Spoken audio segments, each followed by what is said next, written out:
Babala at paalala ito sa lahat ng mga kababayan natin dito sa ibang bansa, mapababae man or lalaki, na dapat magdoble ingat at huwag kung sino-sino ang tinatabihan. Lalo na dito sa Middle East ay pwede kang ma-deport dahil dito. Dahil isang lokal sa Saudi Arabia ang nagkaroon ng tulo dahil sa isang kababayan nating Pilipina na nakatalik nito, na ibinahagi yan ng isang laboratory expert at isang health worker sa Saudi na si Damais TV. Napakaganda guys ng mga binabahagi niya tungkol sa kalusugan. At maganda rin na dapat malaman natin ito para sa awareness ng mga kababayan nating OFW. Isang lokal, tuwang-tuwa dahil nakadilig ng isang Pilipina. Paano nangyari yan?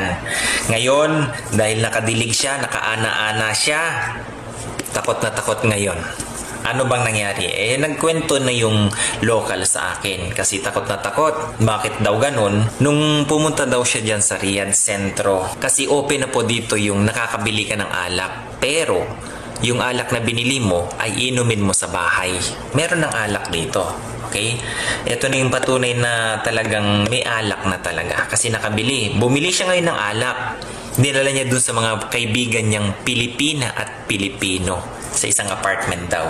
Ngayon nung nalasing, okay, may naana-ana siyang isang Pilipina. Pagkatapos niyan, umuwi na dito sa lugar, dito sa amin, sa probinsya. Pangatlong araw na ngayon kabayan. Ngayon, ba't siya napatakbo dito sa ospital? Kasi, pag-ihi niya daw kanina, parang may bumara na kulay puti. Tapos sobrang hapdi ng pag-ihi. Di ba? Tuwang-tuwa ka no nag-ana-ana ka.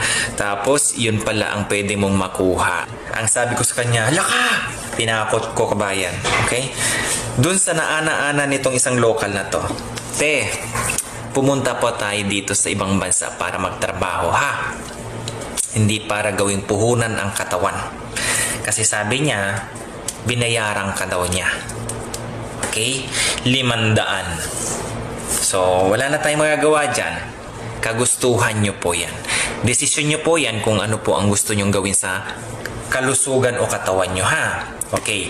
Dito sa kanya, biglang sobrang sakit daw ang kanyang pag-ihi. Kaya napasugod. Sabi ko sa kanya, alam mo ba ang tawag sa amin dyan sa Pilipinas? Nakita mo ba yung gripo? Ano yung gumaganon? Tubig. Yan ang tinatawag na tulo. Gonorrhea. Okay? Isang bakterya na ang tawag ay Neisseria gonorrhea. Pwedeng makuha yan sa pakikipagtalik ng kung ano man yan sa vajiji, sa anus o kaya sa oral. Pwedeng may transmit po yan. Sa kanya, okay, syempre, sumut. Nag 3 points itong local na to. Alam nyo, sa to lang, itong pasyente na to, 21 years old. Idinidemo niya pa ang ginawa niya sa Pilipina kabayan. Which is hindi maganda sa akin. Wala akong magawa. Nakikinig lang din ako kasi nagkukwento itong local. Pinatapos ko muna siya magkwento.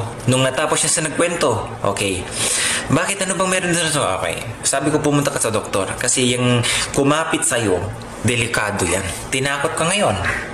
Huwag ka basta-basta kasi para hindi tigilan niya na. Okay? Doon sa ating mga kababayan din naman yun, ingat po kayo ha. Huwag kung sino-sino ang mga partner na umaano sa inyo. Ayan, nagpa-test siya ng mga virus, hindi po ba? Sabi ko, hindi pa yan lalabas. Medyo matatagalan pa yan kasi hindi pa yan basta-basta na kapag nandyan sa katawan mo, makikita mo agad. Pero itong bakterya na ito, makikita agad. Ay, point ko dito kabayan, baka kung ikaw kasama nyo to, okay, may kasama kayo dyan, ha? Na kung sino-sino ang gumagalaw sa kanila. Tapos kayo, nung nalasing, ayan, dahil sa kasabikan, tawag ng laman, nagtanim ka, nag-ana-ana ka, ngayon, nakapitan ka ngayon ng sakit. Oo, nagagamot to kabayan. Pero kapag hindi mo alam na kinapitan ka na nito, ikaw ay mas prone sa pagkakaroon ng HIV kabayan. Okay? Mabilis na lang ang ano niyan pagka hindi mo na-treat yan kabayan at hindi mo alam. Paano kung ikaw kinapitan yan, tapos yung immune system mo malakas, hindi po ba? So, hindi mo namamalayan na nandyan na pala sa'yo yan. Pag humina yung immune system mo, saka yan lumalabas. Paano? Kung doon sa paglabas niya, may kasama na ring HIV. Kaya wag po kayo basta-basta, hindi porket kagustuhan ng katawan nyo, sige, bira lang ng bira. Self-control. Maging madisiplina ka din sa sarili mo. Okay? Hindi porket may pagkakataon, sige lang. Kagaya nito, tingnan mo ha. 21 anyos, nakikipag-inuman sa inyong mga babae dyan sa isang apartment daw dyan sa may Boulevard. Hindi ko alam kung asaan dyan. Okay? So, niloko ko siya. Dahil sa ana-ana, nagkaroon ng tulo-tulo. Ingat po ha.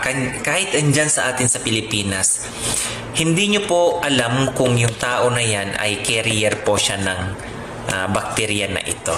Okay? Lalo na kung siya, malakas ang kanyang immune system at meron siya nito, dala-dala niya, carrier siya kasi. Okay? Pag ikaw, nagustuhan mo siya, nag-ana-ana kayo, boom, pwede kanyang mahawaan yan. Yan yung nakikita nyo na, boys, kung kayo, yung greenish o kaya yung yellowish na lumalabas na dyan bago lumabas yung ihi. Yan na yun. Okay? Antibiotic ka na, Brad. Paano kung hindi mo alam na meron ka pala niyan? Iwasan nyo po, ha? Kaya ako ito sinasabi kamay, nagulat lang ako. Sabi niya, ang ganda-ganda niya eh. Meron pala siyang sakit. Sipin mo yan. Diba? Sayang ang ganda mo, te. Okay? Kung sino man ang naano nitong pasyente na ito. Diyan sa may Boulevard. Okay? So, guys, mag-ingat po tayo, ha? Kahit na nagagamot yan, yes. Kung nagagamot yan, pero mag-ingat ka pa rin. Okay? Mag-ingat pa din.